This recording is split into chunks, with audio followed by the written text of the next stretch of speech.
Is Reggie Gackett, and I want to welcome you to our second webinar in the 2019 Fall Family Webinar Series. I am the Assistant Director in the First Year Center, and tonight I am joined by my colleagues, Dr. Jay Shriram, Director of the Learning Center, and Dr. Robert Patterson, Director of the Writing Center and Speaking Studio. We are excited that you have chosen to join us for tonight's conversation. Some information before we get started. First, you will notice that we have given you the ability to submit messages to us during this webinar using the chat function. Please use this feature to ask us any questions. These questions will only be seen by staff in the First Year Center and our panelists, Dr. Shriram and Dr. Patterson. Two of our professional staff within the First Year Center are helping to field these questions. We will answer those that we find applicable to the audience as a whole on this webinar, and we'll respond to more nuanced or personal questions via email next week. Let's go ahead and make sure you know how to use the chat function. Send us a chat with the location you're watching from, and we will name a few of these locations on air.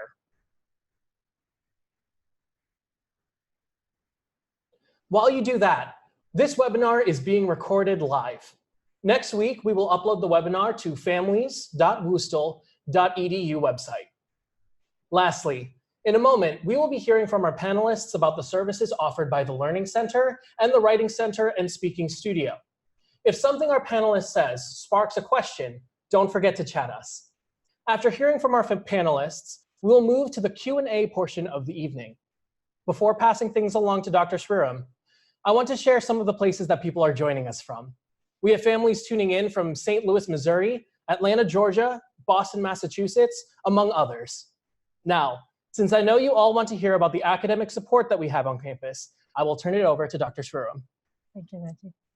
Hi, good evening. I'm Jay Shriram from the Learning Center. I have the pleasure of overseeing academic mentoring programs through the Learning Center. I'm gonna walk you through our website first. Our mission is we support and enhance students' academic transition as they learn their ropes, trying to be independent learners inside and outside the classroom. And we do that through a variety of academic mentoring programs. Most of those mentoring programs are course-specific. We also offer mentoring programs that coach students on the skills that they need outside the classroom to be successful learners. Our academic programs facilitate and encourage creative, reflective, critical thinking, and they learn how to work with students collaboratively, problem solving. We put the agency on the students, and we also work with them on academic mindset. I'd like to describe the programs we offer. We offer a variety of drop-in programs. The most popular is residential peer mentoring programs. We have 10 residential peer mentors in the rest colleges for calculus and chemistry. We also have drop-in peer mentors called academic mentors. They are not necessarily placed in the rest colleges, but they are placed around campuses. So all the students, including juniors and seniors, would have access to the drop-in programs. And you could see the link right on the website. You could check out the courses that we offer drop-in programs in. And matched academic mentoring is relatively newer. And it is, the drop-in programs are open to all students. Anybody can drop in and out of the program, and no registration is necessary. And you could just go in and work with a peer, work on homework problems, or just talk to the mentor, because they've taken the courses before and they've been pretty successful in being a student. And matched academic mentoring is to provide supplemental learning opportunities for the students in a one-on-one or a small group setting.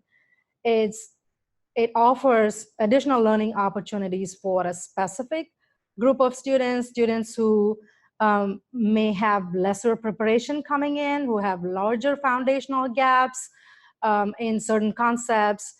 And we offer this program for a select list of courses. And there's a link there which will take to a form that students can fill in. If they are eligible, they could get matched academic mentoring support through us. And peer-led team learning is a structured study group that is offered for all levels of calculus, general chemistry 1 and 2, and also for the new general chemistry track that is 105 and 106. and also Physics 1 and 2. Typically, 6 to 8 students are grouped together with a peer leader who has taken the course before and is in good standing and has gone through a rigorous training. And they have a packet, a problem-solving packet to work on, and they meet once a week for a couple of hours over the weekend. And the last but not least is test prep courses for students who are juniors and seniors getting ready to prepare for post-graduation. And we offer MCAT prep course and GRE prep course. These are the only courses that we charge the students. And we have the link up there. If you would like to know more information, please visit the website. And I would like to point out, if you hover over the academic programs and go to the academic skills link.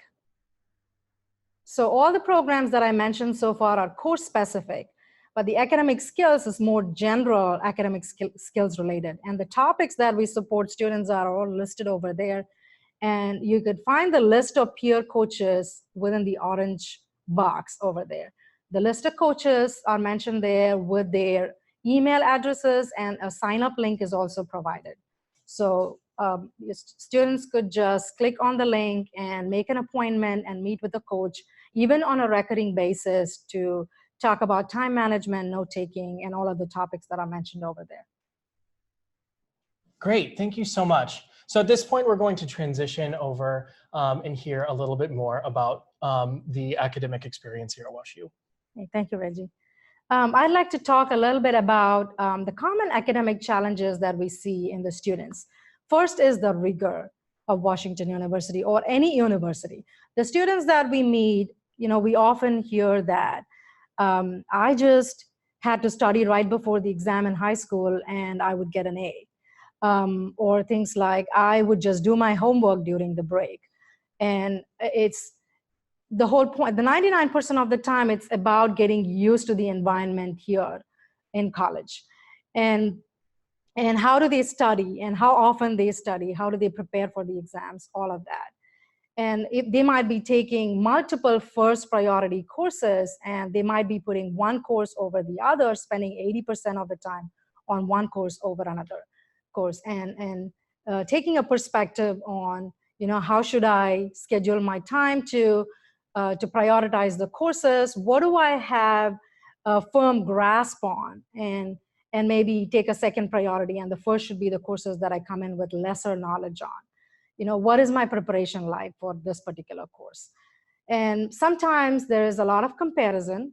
For example, they are going to a peer study group and they find other students asking complex questions and they feel like, oh my God, they are so much more prepared than I am. I just don't belong here. It's just not right for me. The course is just not right for me. And we hear that a lot from the students. And the first exam, I think the students have taken all their first exams at this point, and then it hits their ego. I've never gotten a C before. I just had to work minimum and get an A+ all the time. So getting their ego hit for the first time, they're going through all these emotions after the first exam. And it's basically the skills that they come in with, they probably need to unlearn some of them and relearn some of them to adjust to the campus life here. And I cannot emphasize enough how important time management is. And as I said, while they are learning the ropes to be independent learners, how to do laundry on my own, scheduling time to do laundry, scheduling time to study on a regular basis, scheduling time to use the resources, all of that together. Also, how much time do I spend on extracurricular activities? How do I say no to certain activities? I don't know how to do that. So these are some of the things that we commonly see in the students. But almost all of them cross that bridge after the first year. And I also want to talk about academic support ecosystem at WashU. And we as the Learning Center don't operate alone. We work with all of our campus partners in providing the most holistic support the students need as they transition from high school to college. And while they are making the transition during college. I would like to point out that the first resource, immediate resource is the professor. They are used to getting feedback from the professor, from the instructors in high school, and being in a large classroom for the first time, it's unnerving for the students, and we work with students on that. They feel like they're far removed from their professor, but they are the first line of support for them. And there are so many professors who have office hours, and not many students use the office hours. They design the exams. They know exactly what to expect on the exams. And we recommend that the students do use the professor's office hours to interact with them and learn about what they can expect on the exams, or how to study for the exams. What should they focus on? How should they take notes? And the peer mentors, I'm going to go anti-clockwise here. Peer mentors are our peer mentors, and we have about 300 peer mentors who serve in different capacities. And they have taken the courses before. They know exactly how the professors assess the exams and how to take notes and all of that. The students don't have to have any questions when they go see the peer mentors. They just need to schedule that time and go in and use that time to do their homework or bring their friends over there to work on things together. And the help rooms are often offered by the departments. And Calc Help Room, for example, they are offered by the graduate students. So think of them as one step above the peer mentors, who are between the professors and the undergraduate students. And they haven't taken the courses before at WashU, but they have more knowledge within the subject. They have more deeper understanding of the subjects. And we are moving to the PLTL. PLTL is offered for general chemistry, physics, and calculus. At this point, the students cannot sign up for PLTL. The application was open for the first couple of weeks, and there's a rhythm now. But for the spring semester, those applications will be open again first couple of weeks of the semester. And talk about study groups. Students can use their own peers to form study groups. These are informal study groups, and we can work with the students how to set up a study group. We can reach out the instructor and say, are there any other students who would like to form a study group? Because I think there's a little bit of challenge with students in reaching out for support in regards to, if we don't offer support in a specific course, we would initiate that with students. And don't forget about the advisors, because there are sometimes throwing a lot of resources at the students isn't always the best option. They only have limited hours in a week. And if they don't have blank spaces on their schedule, it really needs to be reevaluated. And the advisor can come in really handy there. They know the curriculum, they know the requirements, and setting up an appointment with the advisor to think about, I have larger foundational gaps here. I am not sure how I can find the time to study. You can meet with the tutor, you can do everything that's necessary, but do you have that kind of time? So the advisor can help the student figure it out. And the TA and the assistant to instructors are also another resource. They also have office hours that the students can go to. All right, here are some ways that you could have a conversation with your student. How much time are they spending on working outside of the class? Like I said before, they could be using a lot of resources, but not exactly finding the time to engage with the concepts and the topics on their own. That is a problem, because we do want them to work collaboratively, but in some sense, learning is also a solo endeavor. It's an engagement with the topics on their own, and then they could collaborate with the other folks. So spending some time to engage with the material is really important. Like how often they study, and where are they studying, and when. We don't want them to schedule a time when they know they're not going to keep up, which is going to demotivate them, right? So we want a positive spiral there. So we want to schedule time to study so that they have a positive experience. And how are they studying? Are they memorizing the facts, or are they connecting the concepts? Are they testing themselves enough? Are they engaging with their peers in testing each other? So how are they studying? And managing time is, all of that is managing time. Like how many hours are they spending on extracurricular activities? Even thinking about, are they taking a break? Are they taking effective breaks, right? Reading, are they rereading? Are they highlighting? Are they testing themselves and synthesizing the material? Are they doing the homework right before when it's due and only because it's due? Or is it a practice? Is it a frame of mind? Is it a lifestyle for them to work on homework as a way of testing their own understanding of the course material? And how are they taking class notes? Are they reviewing the class notes? Are they having multiple modes of taking class notes? Because not a specific mode works for everybody, and everybody learns very differently. And the next one is really important, is, like I said before, the foundational knowledge that they come in with is really important.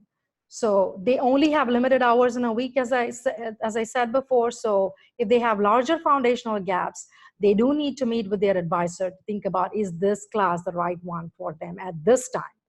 Do they have to step down a little bit? Do they have to evaluate their course of action? All of the above that I talked about, you could always send the student to us, send this directly to our staff. You could send the students to our peer mentors and peer coaches, the academic skills peer coaches. They could work with students one-on-one on a recurring basis. And with the foundational knowledge is when we need to evaluate what other mentoring resources would help. How large is that gap? Is that a gap that can be filled by a mentoring situation, or is it something that needs a bigger intervention? So depending on the barriers, we can send students to the specific resources. All right, here are some other resources questions that we could ask students to have them think about the different resources. Definitely professors and TA, and also have they considered utilizing mentoring programs? And what type of mentoring programs are they using? Is it a residential peer mentoring program? Is it a peer-led team learning? Or is it a drop-in mentoring? Or is it a matched mentoring? Is it working? Is it not working? Whys of those? So why is it, or why is it not working? And if we don't offer any resources for a specific course, have they considered forming a study group? Right? We could help with that as well. We could reach out to the instructors to arrange a study group for them, and having them think about what they are hoping to attain from those resources. Do they just want to know an answer to a homework problem? Are they looking for some skill sets and problem solving strategies, note-taking strategies? Like having them think about what is it that you want through these resources can be really helpful as well. All right. Sometimes, academic challenges could be more than what we talked about. It could be a symptom of being overextended, like I said, not managing time well. It could be socially and extracurricularly overextended, homesickness and conflicts with roommates and relationships, and belonging here on campus, and stress, anxiety, depression, something even physical or biological, and fear of failure that we see. As I said, their first C can be really heartbreaking for them. And undiagnosed disability. I'd like to take you back to our website again to show you how to find our resources. You go to hover over academic programs and go to get help with courses. If you scroll down a little bit, maybe click on Spanish, for example, right? It gives you a list of the mentoring sessions that are happening, when and where. And it's true for all other courses that are listed over there as well. And the default is a list mode. On the right side, view as list. You could even see a month mode.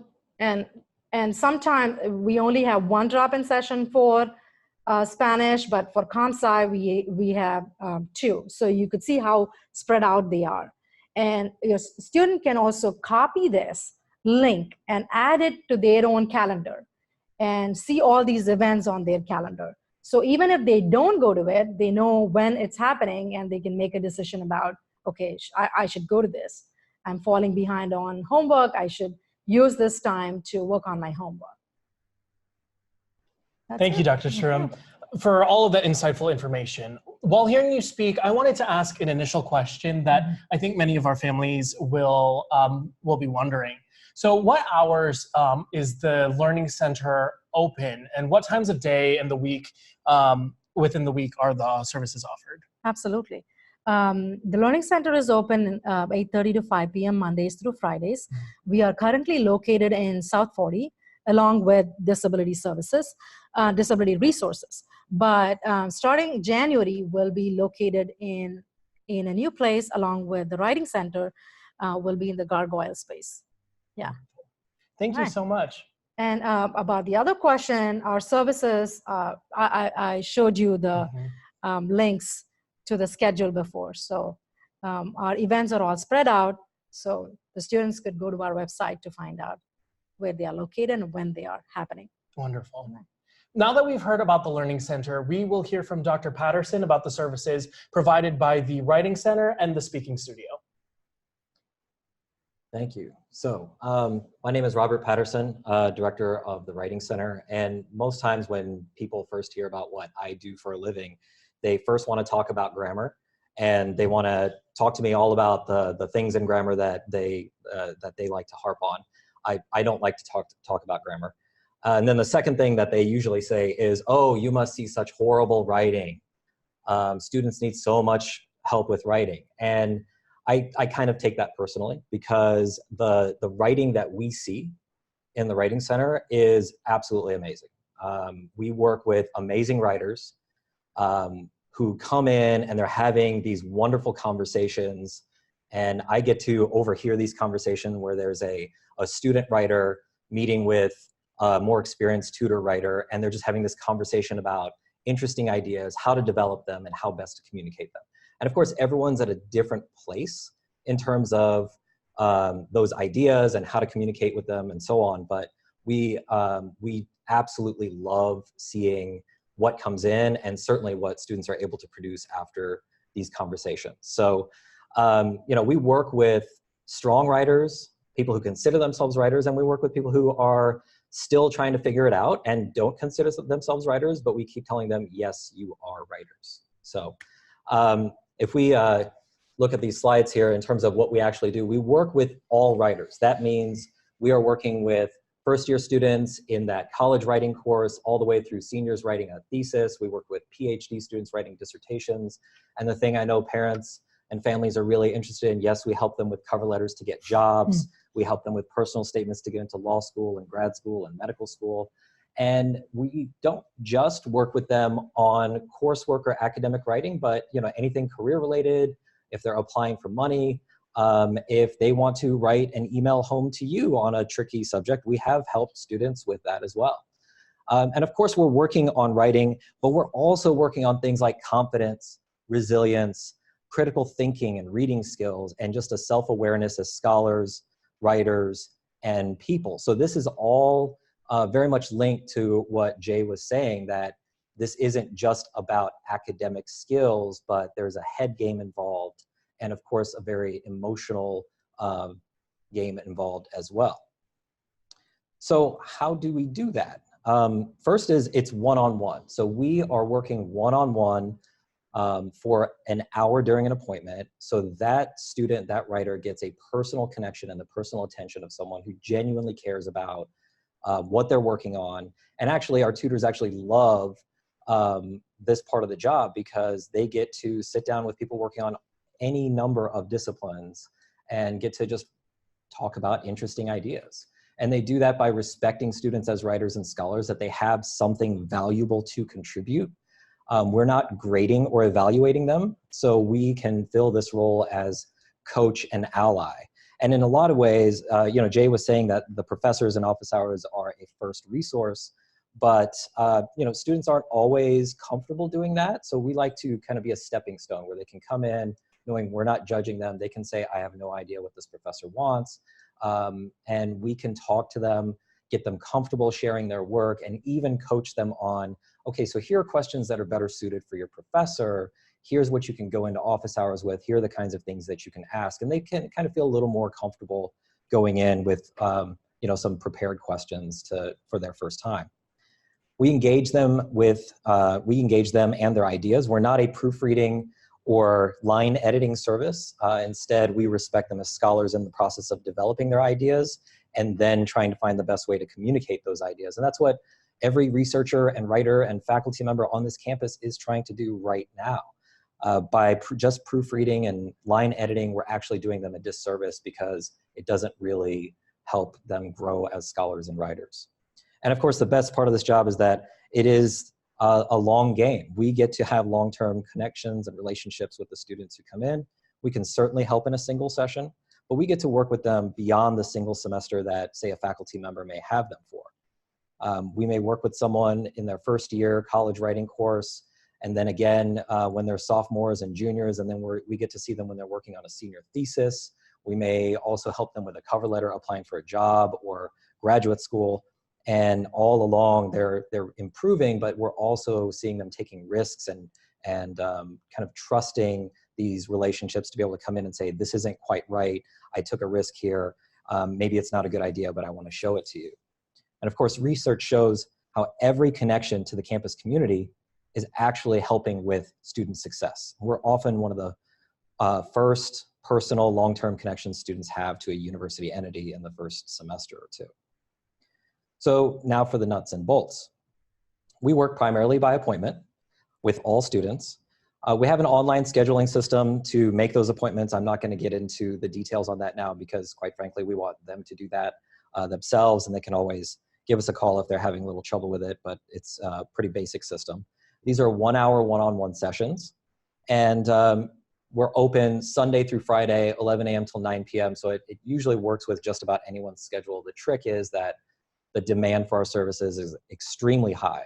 And so we do run a wait list, tend to tell people if they can make appointments 2 or 3 weeks in advance, that's ideal.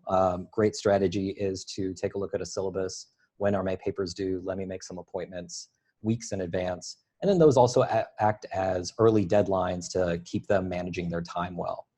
Another thing I tell them is that if they don't have anything written by that day, come in anyway, because we can help at any stage of the writing process. So brainstorming, planning, draft review. And the people they'll be working with include professional graduate and undergraduate tutors, all of whom go through extensive training processes. They're observed and mentored, and honestly, our undergraduate peer tutors are fantastic and could handle any kind of writing, including graduate writing, if it comes before them. So, but when it comes to that wait list, last year we held over 5,000 sessions with over 1,700 students. There are cancellations. There are even students who don't show up. As much as I hate that, and as much as I would love your help in getting your students to show up to their appointments, it certainly does help those who are on the wait list or even those who walk in. Although we're primarily by appointment, we do take walk-ins because, like I said, we get last-minute cancellations and no-shows, and we'd love for that time to go to helping someone. So before going on to the next slide, something that I wanted to share is that when I first took this job, someone that I was talking to actually asked me, WashU students, they're so smart, they're getting smarter, the test scores are higher. Why is it that we need to provide these help services? Why is a writing center necessary if test scores are higher and they're so amazing and impressive? And the way that I answer that is that the faculty and researchers, the people who are publishing and writing research on this campus, what they do to publish that stuff is to share their work. They walk over to a colleague's office and say, can I run an idea by you? They go to a conference to share a work that's in progress and get feedback. Even when they're at the point where they're submitting manuscripts for publication, there's a peer review process where other academics and scholars send feedback so that that work can be as good as it can be. And what we're doing is we are providing that very same support system for undergraduate and graduate students. And so if you get a question, or if you bring this up with your own student and they say, oh, I don't need that, they're kind of passing up the opportunity to make use of something that their professors are doing themselves as well. And that's showing their work to people who are invested in it. So what can you do if they tell you about a paper they're working on? Certainly ask if they're using the Writing Center. And if they're working on an application, particularly those that will mean more grant or fellowship money or jobs or getting into grad school, yes, we absolutely do work with those.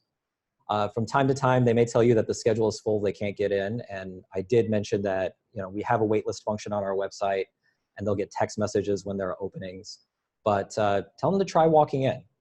We get plenty of last minute openings. And I even tell students, you know, we're located in the main library. If you're studying in the library, doing work in the library, just stop in around 10 minutes after the hour. And if a student hasn't shown up for an appointment by then, we will take a walk in to take their place. And that tends to help us make use of that time and help students who really need it. And of course, if they really just are not having luck getting in, have them come see us. Have them come talk to us, and it helps us to know those who are like, I keep trying to come in and I just can't seem to get an appointment, so that we can reach out when we happen to have openings, and we have ways of doing that, and that way we don't let anyone slip through the cracks. Of course, some of them are going to tell you they're strong writers and they don't need it. That's great. We want them to be strong writers, but if they're a strong writer as a first-year student, we don't want them to be a strong first-year writer by the time they're leaving here. So of course they can always improve and use other writers in their process. And at some point, all writers hit a point where their process and the way they've been approaching writing stops working because the thing that they're trying to do is so much more complex and nuanced. And so they need to kind of reevaluate how they're approaching it. And of course, if they tell you they don't feel comfortable sharing their work, I completely understand that. We feel very vulnerable sharing our writing. We feel judged by it, but it is a judgment-free zone. We're not grading them, and many of us have struggled through writing ourselves, and most of our staff, I would say all of our staff, one of the criteria for selecting them is, do you know what it's like to struggle? So we don't have tutors who say, I'm a natural writer, it just comes naturally to me. I don't believe it when people say that, but when they do, it kind of gets me a little concerned. I like people to work in the Writing Center who know what it's like to struggle, so they can empathize and really help someone feel a little bit more comfortable just putting themselves out there and getting the help that is going to help them feel more confident. So there's our website, and you know, I encourage you to browse around on it, but like I said, if students go to our website, they can follow the links to our schedule, and from there, it's up to them to make appointments or walk in and come see us. Thank you, Dr. Patterson, for sharing all of that detailed information. A question I think many of our family members may be asking is, if the Writing Center and Speaking Studio, do they only offer one-on-one sessions, or are there group sessions that are also available? So we do have groups who come in. Oftentimes it's, you know, one person will make the appointment. They'll bring a whole group of people that are working on, say, a group paper or a group presentation. And that's perfectly fine. Just one person has to make that appointment and everyone else can show up. And you mentioned the Speaking Studio. I didn't really talk about that, but one of our services is public speaking help. Now for that, it's not through the scheduling system on our website, but instead students can email us saying, here's what I'm working on. And we have a specialist in our office. And they're amazing at working with students in terms of building up their confidence and helping them practice and prepare presentations. So that service is available. Thank you so much. So at this point, we're going to move into some of the questions that folks have submitted. Can my student get a personal tutor for a class? I know that you mentioned a little bit about this earlier, but can you expand a little bit more on, say, like a specific class that they may have? Like, how would they go about that? Absolutely. If they are engineering students, they can get a tutor through the engineering school, and the business school also offers personal tutors. And for students in arts and sciences, the matched mentoring opportunity that we provide is not open to all students, but we do want to provide additional learning opportunities for students who probably get a D or an F in the courses that that are selected, and DORF or from students who have limited background information or limited preparation coming in. I mean, if the student feels that we don't offer resource for a particular course, but really needs it, and we will arrange a study group by contacting the instructor. And we will, if the student would like a private tutor, we usually have a list of private tutors that the math department gives us, and microeconomics, and not for chemistry. But if they want a private tutor, we will work with the instructors and set them up. Great, thank you. My student seems to have a lot of required presentations for class and is asked to use PowerPoint, but doesn't really know how to do that well. Does the Writing Center and Speaking Studio do workshops on things like that? So we do offer workshops, but those are usually by request. So faculty members who are requiring presentations will sometimes invite us in, and we'll do workshops on effective PowerPoint use, not necessarily the technical skills of where do you click and how do the different functions work and so on. But generally speaking, for individual students working on something, we find that a one-on-one approach is much better. That way we can focus on the project that they're working on, and it can be for just planning a presentation, practicing it, and certainly for the PowerPoint on a one-on-one basis, we can show them how some of the strategies of using PowerPoint are going to be more effective for their specific purposes than others. Now, in terms of the technical step-by-step, where do you click and so on, we usually point people to YouTube because, quite frankly, they're just amazing videos that can show how to use Microsoft products there. This next question is for both of you all. What kind of trainings do the mentors and tutors in your offices receive? Absolutely. We offer a 1 credit hour training course in the fall semester for all new mentors. And there's also a 2 credit hour training course that are done by the course instructors and the folks from the department. And the mentors are given a packet to work on during the 2-hour time that they have. And they get together in groups and they work on those concepts. And if I want to take a little bit to talk about the curriculum of the training, the 1 credit hour pedagogy training that we offer, we focus on group learning strategies, diversity and inclusion. How do you provide feedback to students that is based on growth mindset, reflective practice? What are some other red flags that you can see when working with students? And research-based cognitive learning strategies, and time management and procrastination and all that. Yeah. So for the Writing Center, I'll focus on our undergraduate peer tutors. It's quite extensive, and actually I just received a whole batch of applications for new peer tutors now. And so we do an extensive selection process where they're submitting writing samples and references. We interview them, and we select about a dozen students to then take a training course in the spring semester. It is a 3 credit course through the English department. I teach that. And it focuses on the pedagogy of writing instruction. During that semester, they're learning about the approach. They're also doing mock tutorials in class. They are then also doing internship hours in the Writing Center, working with students while we're observing them. We give them feedback. They're shadowing tutors. And it's actually at the very end of the semester, at the end of that course and the internship, that we decide if they're ready to tutor or not. Once they begin tutoring the following semester, so you can see how this is almost a year-long process, we also continue to mentor. We have an open workspace where we can overhear and just kind of listen in so we can give feedback to tutors. They often stop in to debrief with us about sessions afterward, and we offer ongoing professional development workshops for tutors on specific topics, and they all enthusiastically welcome those because we really are committed to this. Thank you. Dr. Sriram, you mentioned a couple of different help resources that students have available to them in addition to the Learning Center. So how is something like the Math Help Desk in engineering different from what the Learning Center offers? Absolutely. The Math Help Desk is run by the graduate students, the TAs and AIs. And the graduate students actually have more knowledge or more deeper knowledge in the subject area than the undergraduate students, who are probably only a year or 2 older than the students who are seeking help. So I would say this complements each other, these two resources, and also provides more opportunities for students to go in. Because our RPM sessions are more at night, but if there are students who want to use resources during the day, they could go to the help desk. And if they want to go see a peer mentor, they could go in the evenings. So it complements each other. Yeah. Thank you.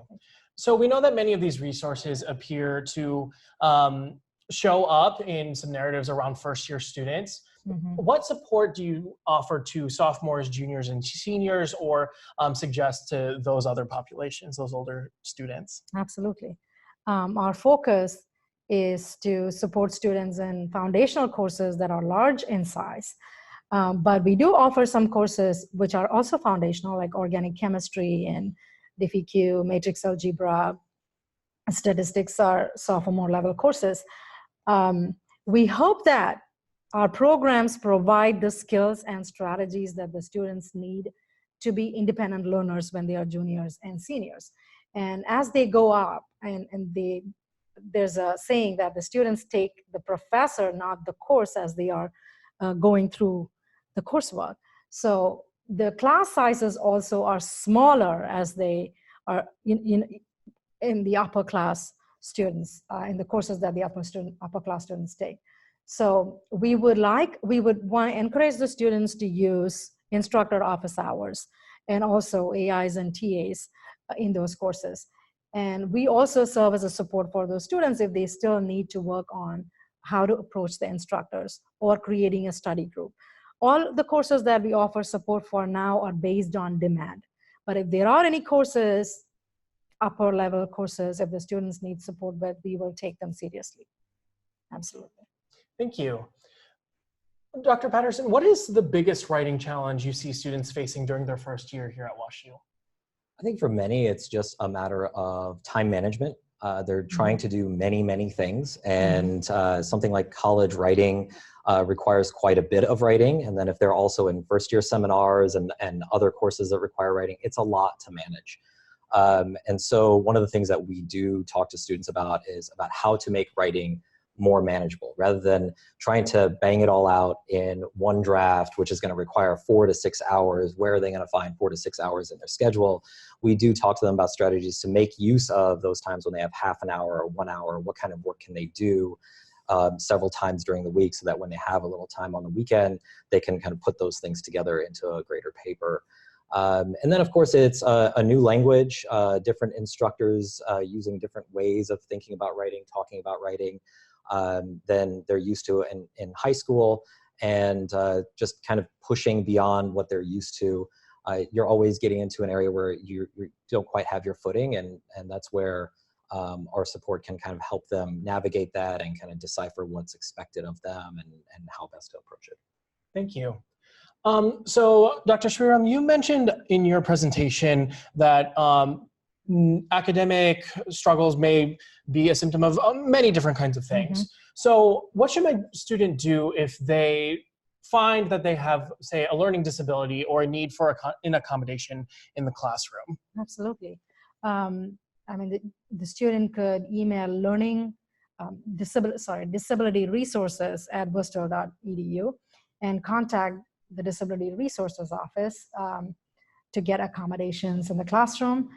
We also offer the peer coaching program, and we work with students one-on-one on executive functioning. And if the student prefers to meet with a staff member, they could always reach out to us. They could email learningcenter@worcester.edu, and one of us will reach out to the student and set up a one-on-one meeting. Yeah, it's executive functioning is something that we see a lot, especially for students with learning disabilities. Thank you so much. So we're going to ask one last question for the evening. As a reminder, any questions we were not able to answer during this webinar will be addressed via email directly to the person who posed that question. Dr. Sriram, Dr. Patterson, thank you so much for the information that you've shared tonight. One last question that we have from our family members, or for our family members rather, is what is the last piece of advice that you would offer our family members of students who may be struggling academically? Right. Thanks for asking, and I don't think this is limited to writing at all. But oftentimes when I'm speaking to a student who's struggling, there's something else going on, Mhm. right? It's not just a class, but something else in their lives that is complicating things and putting more pressure on them. And they're often reluctant to talk to faculty, advisors, and people who can actually help and make a difference about those things. And something that I tell students is, these are human beings who have their own struggles and difficulties in their lives. And so if you share that with them, whatever you're comfortable sharing, it opens the door to them helping you.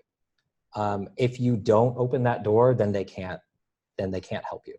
And so that's my refrain over and over with my advisees, with those who come to the writing centers, just open the door to someone helping you, whether that's us, a faculty member, an advisor, or even parents. I want to touch on the fear of failure. They are here to learn, and they are here to have fun. And when they are in the moment, it's hard for them to put those two together. And as parents, it's hard to see them kind of struggle through this. But I mean, we all cross the bridge, but they don't have to do this alone. We are here to provide that cushion for them. And kind of, I failed multiple times. So knowing that it's not the end, there's no such thing as perfection. You know, as long as they move forward from where they started and enjoying that process and getting the support that they need. 4 years is going to fly by. So reminding them that the challenge is not going to be there forever, just being okay with it and pushing them forward and enjoying it. Dr. Sriram, Dr. Patterson, thank you so much. The information that you provided this evening was extremely helpful to many of our family members. I'm confident that family members of WashU students learned quite a bit from your presentations. Families, we hope that you learned valuable information this evening. Stay tuned for our next webinar, a conversation with fraternity and sorority life, occurring on Thursday, November 21st. You will be able to register for this webinar at families.wusl.edu. We'll see you then. Thank you.